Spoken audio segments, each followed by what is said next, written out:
കുമളി ഗ്രാമപഞ്ചായത്തും കൃഷിവകുപ്പും സംയുക്തമായി കർഷക ദിനാചരണം നടത്തി. പീരുമേട് MLA വാടൂർ സോമൻ ദിനാചരണം ഉദ്ഘാടനം ചെയ്തു. കുമളി പഞ്ചായത്തിലെ കൃഷിഭവന്റെയും കാർഷിക വികസന സമിതിയുടെയും സംയുക്ത ആഭിമുഖ്യത്തിലാണ് കർഷക ദിനാചരണം സംഘടിപ്പിച്ചത്. Kumily panchayat president DC. Sebastian അധ്യക്ഷ വെച്ച യോഗം പീരുമേട് MLA വാടൂർ സോമൻ ഉദ്ഘാടനം ചെയ്തു.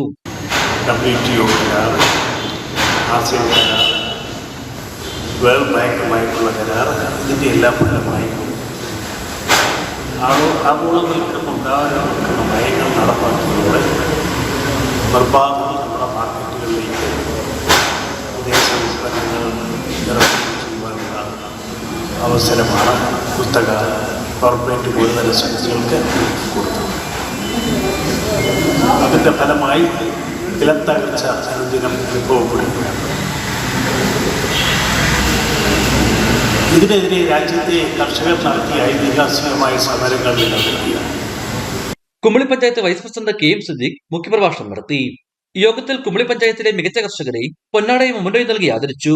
ത്രിതല പഞ്ചായത്ത് പ്രതിനിധികൾ, വിവിധ സംഘടനാ പ്രതിനിധികൾ, കുമളി കൃഷി ഓഫീസർ ടിൻഡുമോൾ ജോസഫ്, അസിസ്റ്റന്റ് കൃഷി ഓഫീസർ ഉദയകുമാർ എന്നിവർ യോഗത്തിൽ സംസാരിച്ചു. ഇടുക്കി വിഷൻ, കുമളി.